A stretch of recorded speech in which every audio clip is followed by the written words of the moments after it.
afternoon, everybody. Good morning. We were just saying hello to Lena over here. She's waving at us. She might wave at you too.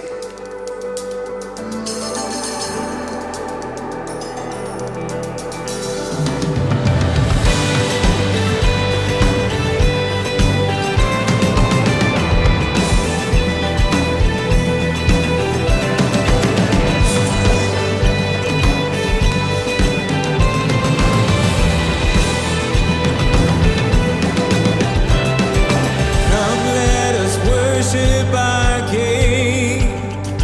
Come, let us bow at His feet. He has done great things. See what our Savior has done. See how His love overcomes. He has done great things. He has done great things.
His love endures forever.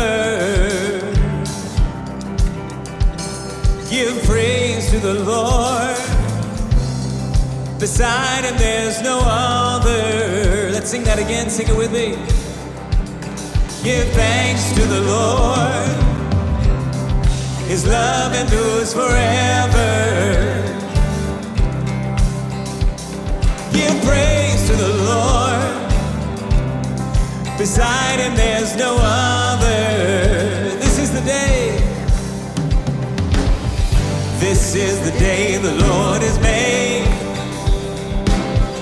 I will rejoice and be glad in it. This is the day the Lord has made. Oh, I will rejoice and be glad in it. He brought us from mourning to dancing, from glory to glory. This is the day the Lord has made. So what are we waiting for? La la la la la la la. Come on and praise the Lord. La la la la la la la. Hear the word of the Lord. There's freedom for the captive. Good news to the poor, and beauty for the ashes. So what are we waiting for? What are we waiting for? This is the day the Lord has made. I will rejoice and be glad in it. This is the day the Lord has made. Oh, I will rejoice and be glad in it. He brought us from mourning to dancing, from glory to glory. This is the day the Lord has made. So what are we waiting for? La la la la la la la. Come on and praise the Lord. La la la la la la la. What are we waiting for? La la la la la la la. Come on and praise the Lord. Oh, praise the Lord. Sing this with me. I live to tell what the Lord has done. I live to sing of my Savior's love. I live because he is risen. La la la la la la la. Sing it again. I live to tell what the Lord has done. I live to sing of my Savior's love. I live because he has risen. La la la la la la la. La la la la la la la. This is the day. This is the day the Lord has made. Come on. I will rejoice and be glad in it. This is the day the Lord has made. Oh, I will rejoice and be glad in it. Come on.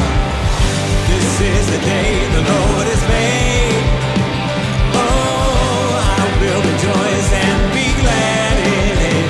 He brought us from mourning to dancing, from glory to glory, from mourning to dancing, from glory to glory, from mourning to dancing, from glory to glory.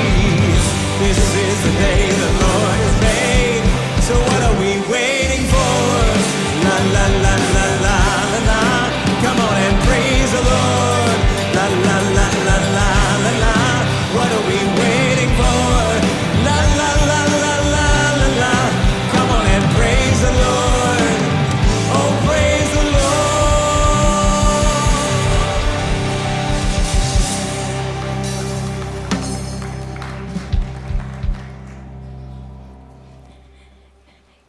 Go ahead and be seated. There you go. Get comfortable.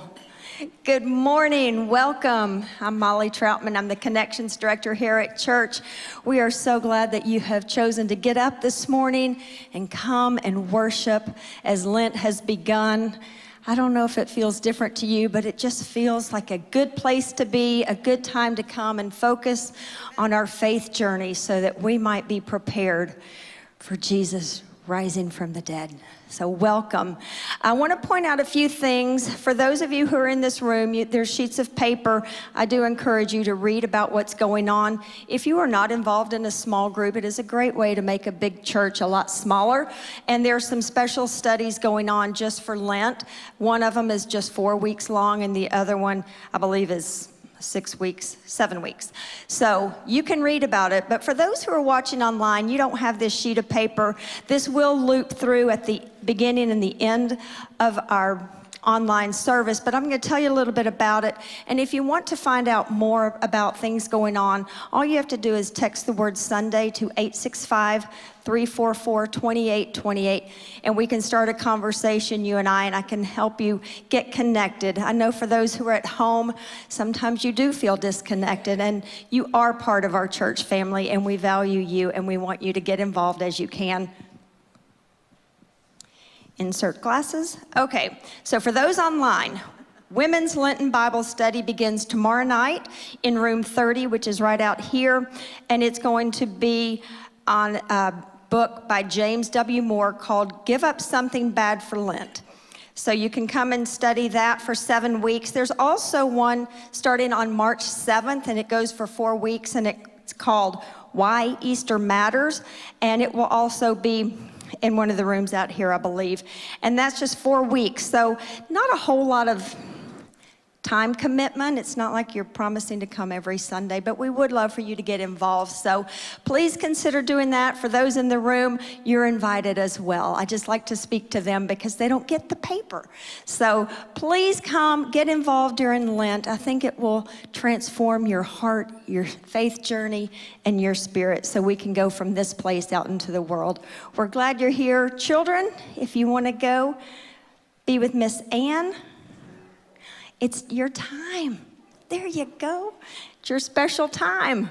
Enjoy that with Miss Ann. She'll teach you a lot. And now we come to the time where we consider giving back to God a portion of what He has blessed us with. There are boxes on either side of the room, or you can do the Secure Give app and give online. But we are glad you're here. We hope your time here is special and transformative.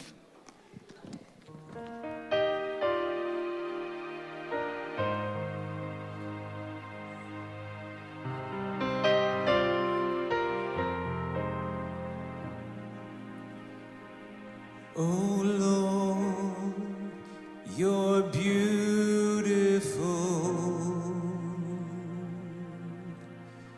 Your face is all I see. And when your eyes are on this child, your grace abounds to me. Oh Lord, you're beautiful. Your face is all I see. And when your eyes are on this child, your grace abounds to me.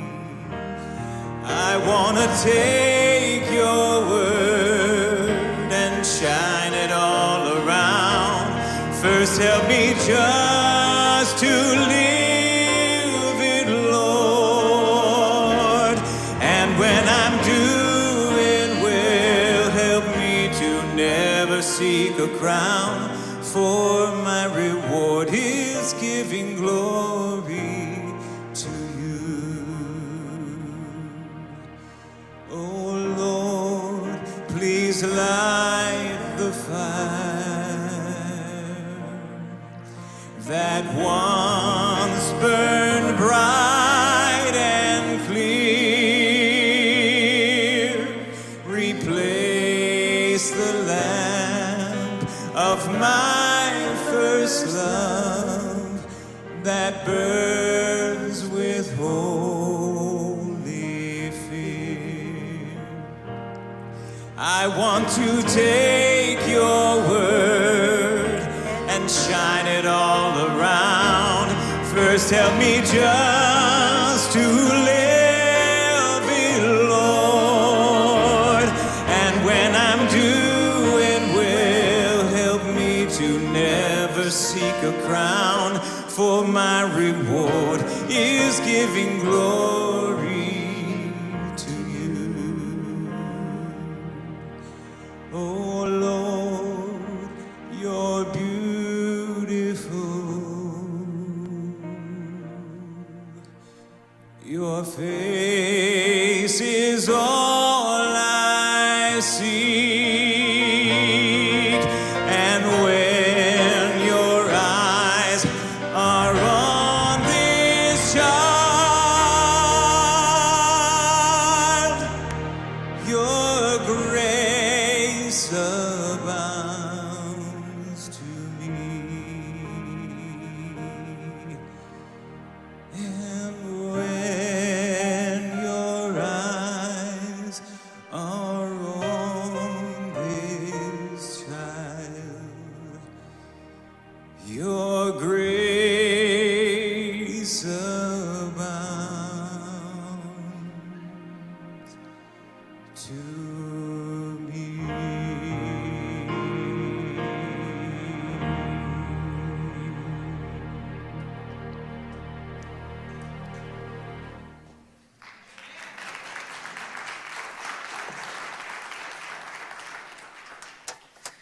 Amen, and thank you all for that. It was Deb, Eric, and Justin, y'all did a good job. It was a nice little change of pace, and I don't know if for you guys, it gave me a good chance to just be present here and not have to worry about hurting my hands sitting there clapping for 10 minutes. But welcome, and again, you know, we have moved into this season of Lent, which for many people is a time where we prepare for the coming celebration of Easter, and many times we prepare through that method of fasting. And so last couple of weeks, we've been talking a lot about fasting, and we did this little fasting guide. I don't know if you took this or not and are trying it out. It's a fun way to kind of try different fasts. I know for me, when I kind of put the thing together, so I knew what was coming. And this first week of fasting from possessions, I wasn't that excited about, because having a lot of possessions is not really something that my wife and I struggle with. We tend to not have many things. You know, we tend to be very sparse in all that we have. But I found myself yesterday being like, no, I want to do this. And I started asking the question, well, what do I have way too much of? And I started cleaning off a bookshelf and came to the humbling realization, I don't have many possessions, but I have a lot of books. So I spent time trying to put together books that I could give away. So I hope that you are doing some form of fast. And I only say that because I think there's something meaningful in there, in this practice of fasting. And I hope it's helpful. You learn from it. Whether you're doing this little guide, or maybe you wrote something on the wall over here, and if you forgot what you wrote already, that's okay. Go back and look at it. Or if you need to go write something new, or you didn't write anything up there, you just want a reminder there every week that you can go and see. Like, hey, you know what? I said I was going to give up. My favorite over there was Tootsie Rolls. And you know, like, I made it till Tuesday, right? That's okay, right? You know, try again this next week, because it's never too late to try and start fasting from something. It's never too late to try and to do this. And because there's never a bad time to start. And even when we don't live up to our expectations, that doesn't mean we shouldn't do it, right? It just means, well, let's try again, because there's something meaningful here, and it's worth trying, failing, repeating, and keep on going until we've learned and grow from this. Now, when it comes to fasting, definitely noticed a trend here recently away from fasting from Cokes, or for those of you who are from the north, sodas, pops, and sweets. because my childhood, that was what everybody fasted from. But there's definitely a trend away from that, and it seems like people more and more are engaging in a different kind of fast. And this is typically a fast that has to deal with some form of time management, or especially fasts from things that suck away our time. And I believe that in part is because a lot of us, well, we struggle with time, struggle with trying to find enough of it, struggle with trying to find the beauty of it, because that is what fasting is all about, right? Fasting is about helping us see the beauty in something. It helps us with that, which is why if we have things in our life that we find meaningful and beautiful, that's probably a signal that maybe that's not something that we should fast from. Such as, I so lovingly talked about my love of coffee last week, something my wife has reminded me all week. She's like, you spoke more kindly and beautifully about coffee than you do about me. And I'm like, I know. She's not in the room right now, so I'm getting away with stuff. Oh, there she is. And so, not being one to know when to put down my shovel, I decided that, well, you know what? If you made fun of me, I'm Sujin, yes, I am talking about you. If you made fun of me and my love of coffee all week, well, here, one up. Here's a coffee haiku that I wrote just for you. You ready for this? Coffee is proof that God loves humankind, and that black is beautiful. Coffee is fantastic. And that is now precisely one more haiku that I've written for coffee than I have for Sujin.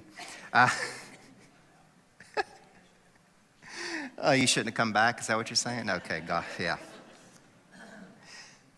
But it's never too late to start trying to live into a way where God becomes a higher priority, to finding that beauty, to finding that God present in all things. In fact, that right there, that way of living is not just something you do one day and then fall into and it's never an issue the rest of your life, but at least for me, I found that it's a constant, daily, and very worthy struggle to try to live into that way of life. So we're going to spend the next few weeks looking at the very first story in the Bible and how this story creates a lot of things and is a lot deeper than just this kind of surface overview level. And it might be able to help us kind of look and learn how to walk the way that God is calling us to walk. Now, the creation story in Genesis chapter 1 might be one of the most well-known and simultaneously the least well-known stories that are in our Bible. Such as we probably all know, or at least very familiar with, the first line, right? In the beginning, God created the heavens and the earth. If there's any, outside of John 11:11, which is Jesus wept, and John 3:16, right? Genesis 1:1 might be one of the most memorized verses there. God, in the beginning, God created the heavens and the earth. And I think that's great that we know that. But I'd also be willing to bet that while most of us are probably familiar with verse 1, most of us probably couldn't tell me what happens on day 4. Just off the top of your head, right? Maybe you've memorized them, that's great, but most of us probably don't automatically know, well, this is what happens on day 4 of creation. But that's okay. That's totally okay. And because we're going to try and spend the next few weeks getting to know these stories, these different patterns and this order of creation. And to get to know it not necessarily through a scientific lens, but through an ancient way of seeing what we can learn about God through this. And in turn, what we can learn about ourselves. Because I think that it's really important to remember that this story, this creation story, is old, like really, really, really old. This goes back to the beginning of time. It's about as old as you can get, right? This is an old story. Even the way that we have it written down for us is, millennium old, thousands of years old. And while it can be kind of tempting and appropriate at times to look at the Bible through our eyes today, it's also needed, I think, for us to remember that many of these stories, especially this story, were shared and told by people who saw the world through very, very different ideas. And very different eyes. So, for example, today, we are very concerned, and there's good reason for this, about factual truth. We want to see the facts, and we want the facts to support the evidence, and the evidence to the facts and the evidence to support the truth. But this way of thinking is actually pretty recent in the long history of humans. It's only about 500 years ago when humans really started thinking like this, looking for facts and evidence to prove things and basing your thoughts on that. Goes back to this period we call the Enlightenment there in Europe, where we really started looking at that scientific mind, that searching, that trying to understand things, and through a very rational, experimental, making experiments and so forth kind of way of thinking. For most of human history, people actually weren't as concerned with factual truth as we are today. For example, while most of us might balk at the fact that if we said, well, the Gospel of Matthew might not have been written by a guy named Matthew, we're like, well, that doesn't make sense. Well, to the people that was written to 2,000 years ago, they wouldn't have cared. It's kind of like, also in recent history, we've seen people coming out and saying so many of Shakespeare's plays weren't written by Shakespeare. We might care, but did Shakespeare and those contemporaries around him care? No, it was kind of like you would just all write under one person's name, and that was just the way you did things. It wasn't that big of a deal. The Gospel of Matthew may have been, but it may not have been written by a guy named Matthew, but somebody who kind of learned from Matthew. And many decades later, they were writing down these stories that Matthew told them from his time walking with Jesus, right? Because it didn't really matter who wrote it. What mattered was the truth that the story shared. And so this creation story that people shared thousands of years ago wasn't written so that people thousands of years ago could scientifically understand how the process in which God created the heavens and the earth. This story was shared so that people might learn the truth about God, the truth that is God. And so we're going to look at these stories of creation and hopefully discover some of that truth and how that truth can help us live in a way that is better connected to God. Starting with day one, here in Genesis chapter 1 and the first 5 verses. So in the beginning, God created the heavens and the earth. Now, the earth was formless and empty. Darkness was over the surface of the deep, and the Spirit of God was hovering over the waters. And God said, "Let there be light," and there was light.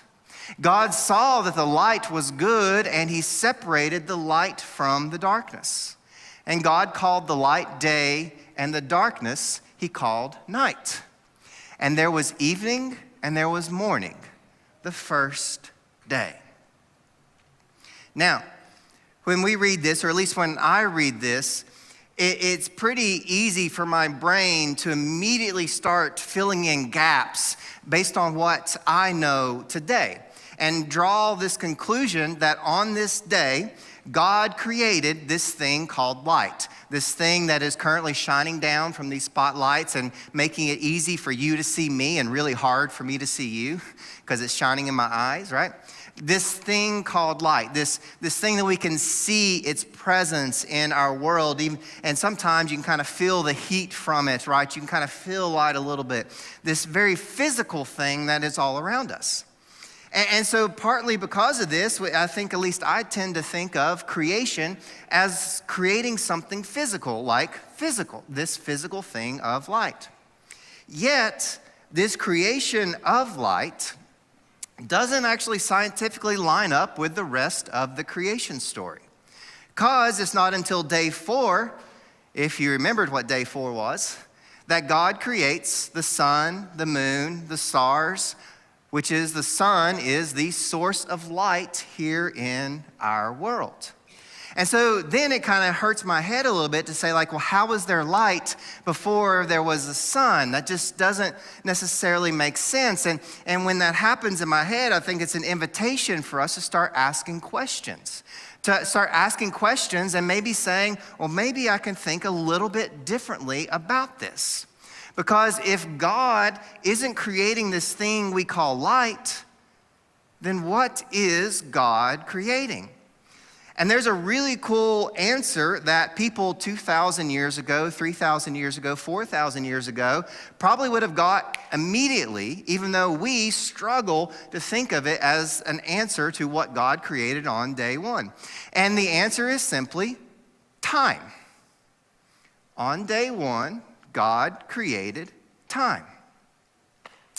There's a good book, albeit a very academic book, by John Walton, The Lost World of Genesis 1, where he goes through and does a lot of the research behind the different days of creation and trying to look at it through an ancient eye, like what we understand about people from way, way, way back there and how they viewed the world.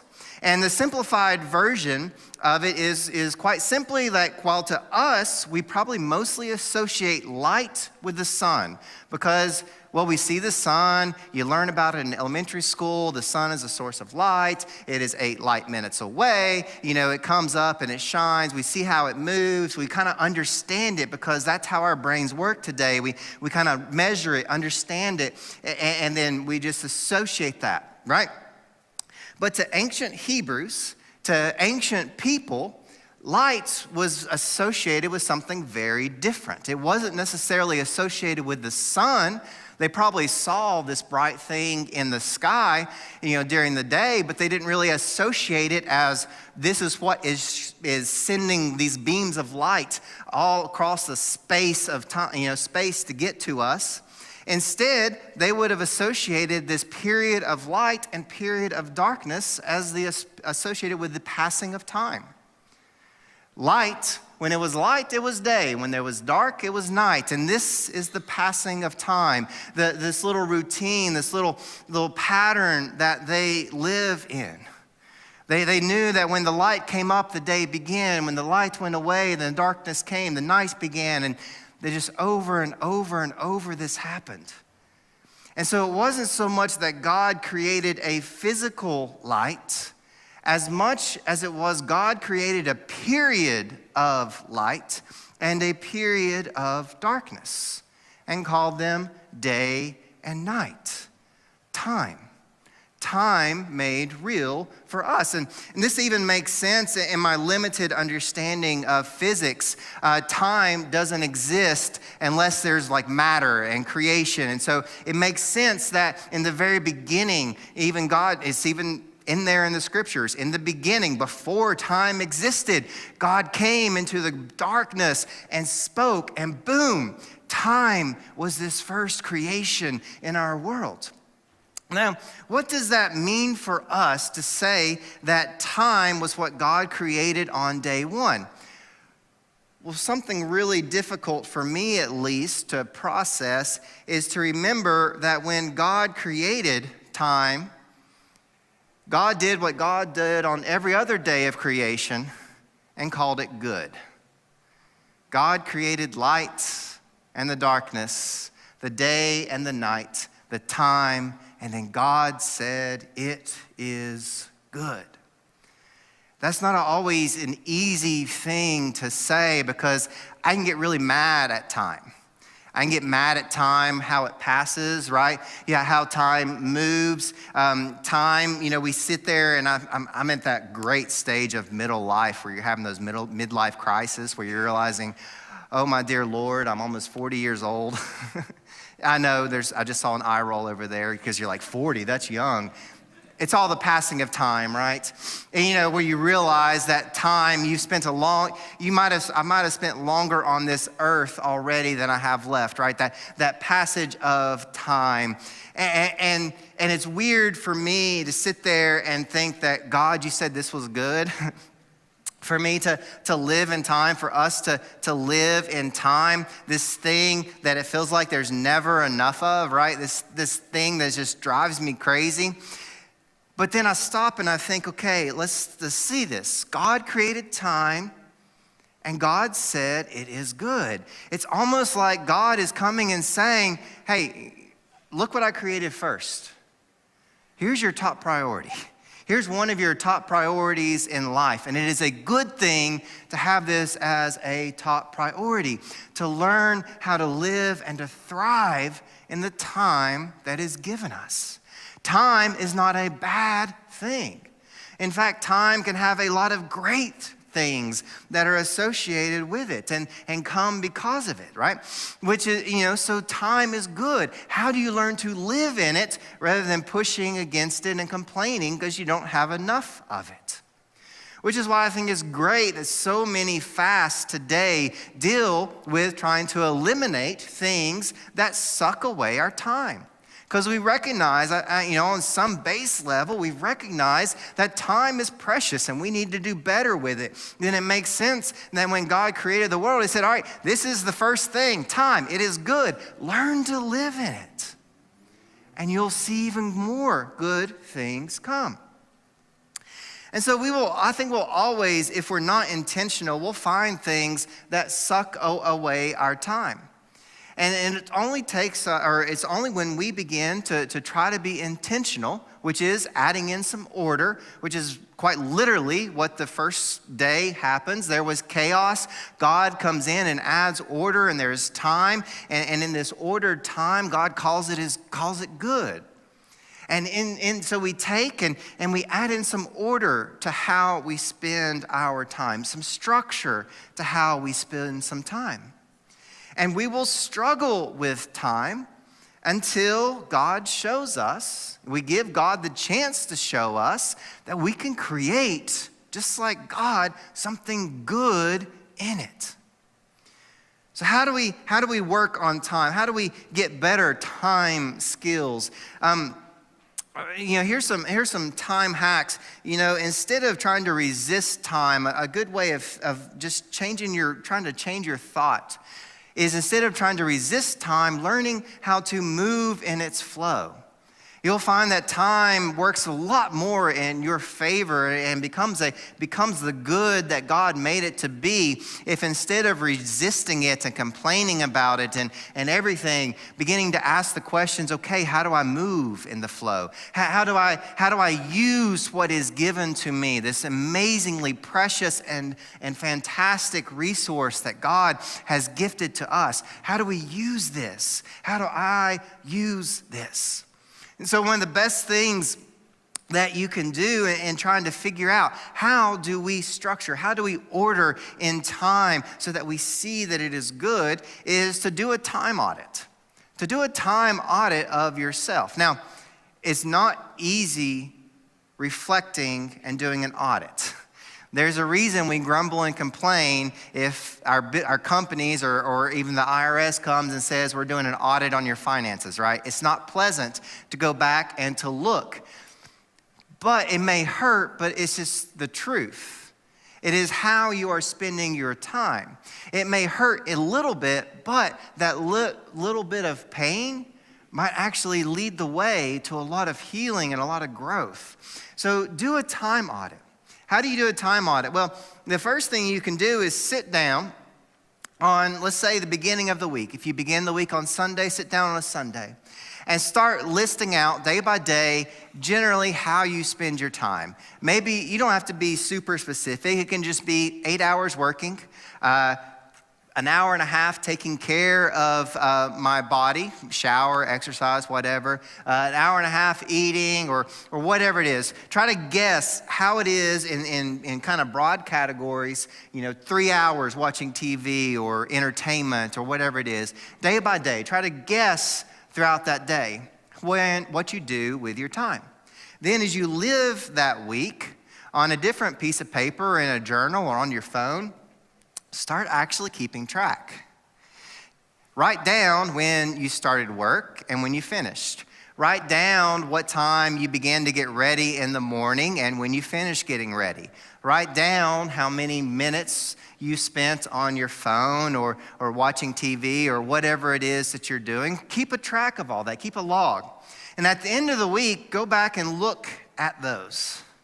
Number one, you'll probably be surprised that they'll be different. What you think you're doing is probably a lot different than what you are doing, which is why it's so important to just keep a live journal, a live log of what you're doing in the moment.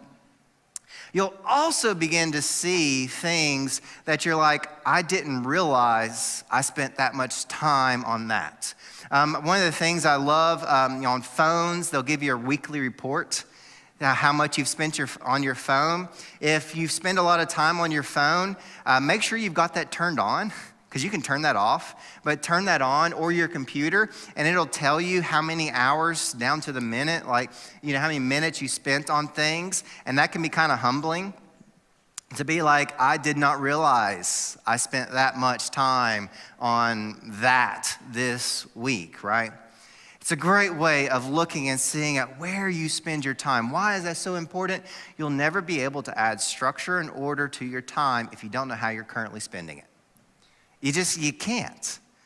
You can't change if you don't know where you are.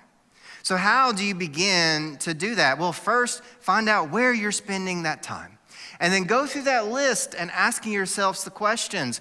What didn't create a sense of life for me? What didn't give me life? And that'll be different for people. Some people may find times of reading as just fantastic and wonderful. Others may find that just sucks the life out of me.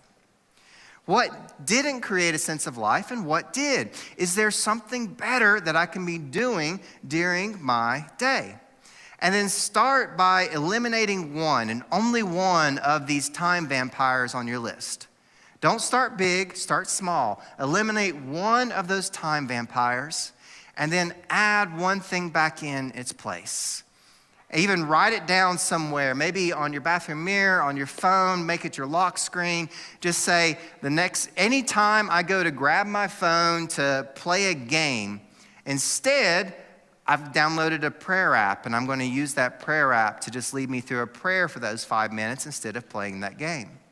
Or instead of reading news articles that you really aren't that interested in, you just kind of read them because, Google says, here, read this, right?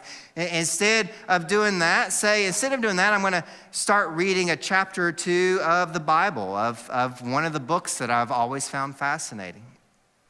Instead of watching something on TV that you don't really care about, turn off the TV and go outside and just sit there and watch the natural world around you, looking for little signs of God and life. Another fun tip for how to live better into this gift of time is actually right there in the scripture I read earlier. It's hidden in the creation story. And that is quite simply, flip your days. And what do I mean by that? If you remember in the scripture, at the end of every day, it says, and there was evening and there was morning, the first day. How do most of us structure our days? When our alarm goes off at 7 a.m. or whatever it is, that's the beginning of our day. We get up and start our day. What would it look like if you began your day in the evening? What would it look like if you spent your evening hours, the time right before bed, as the beginning of your day? Knowing that in order to have a good day, I got to start it by getting 8 hours of sleep. Would that change your habits and so you don't sit up on YouTube for a couple extra hours, sacrificing that sleep, saying, I'll just deal with it tomorrow? Would that change any of your habits? By looking and beginning your day in the evenings rather than in the mornings.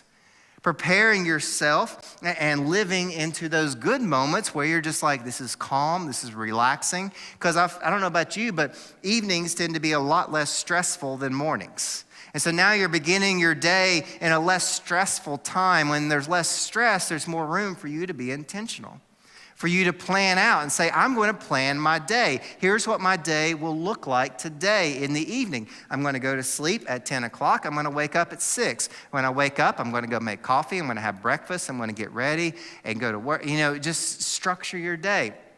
And then also say, you know what, I'm going to fit this in. I'm going to spend 10 minutes in meditative prayer before I go to work. I'm going to go to the gym in the afternoon. You guys structure out your day before you get into the chaos of it, where things just start flying at you and you just start doing whatever is screaming the loudest.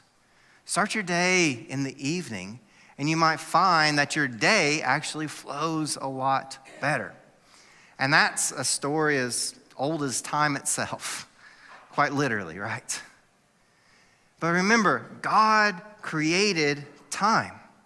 God created time, and God calls time good. And if we want to live to the fullest like God is calling us to, then living into time and learning how to create life, how to create life there in this time that is given us. This time that is gifted us. This time that from which all life seems to just come and emerge into our own world and into this very world. This is our first step in moving and living and creating that way, to going and walking that path that God is calling us to walk, so that we might see the fullness of life that God and we are creating all around us.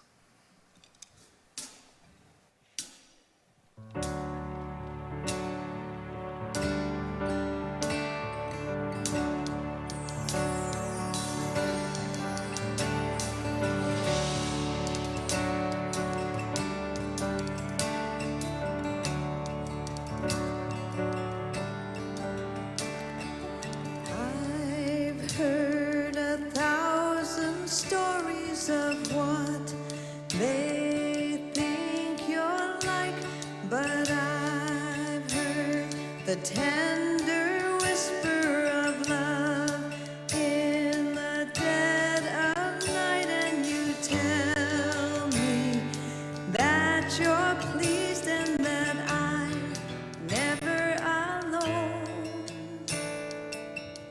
You're a good, good father. It's who you are. It's who you are.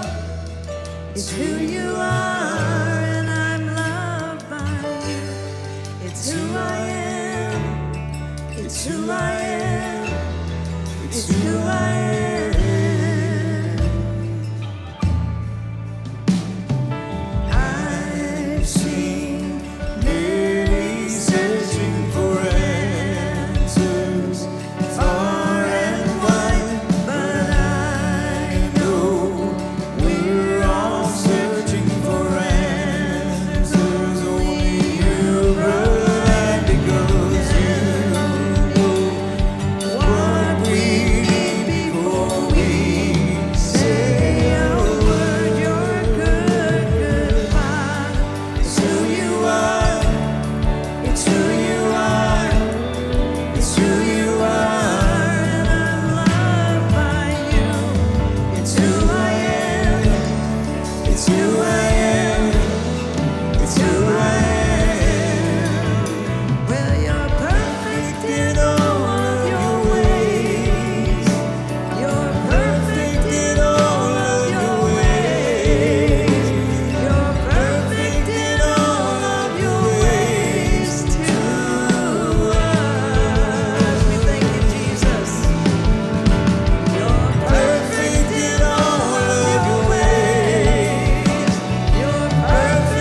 He is a good, good Father. He gave us time. He gives us 24/7. I pray that you go from this place and make the most of every day for Him, because faith and life are hard, but we meet here so we can get recharged and go out into the world and be a light for Him. We're glad you were here with us this morning. If there's anything I can do to help you get connected, please see me after church. If you want to stay and help put up the chairs, that's a great ministry and a little bit of a workout. So please consider doing that, and meet us in hospitality for some pie.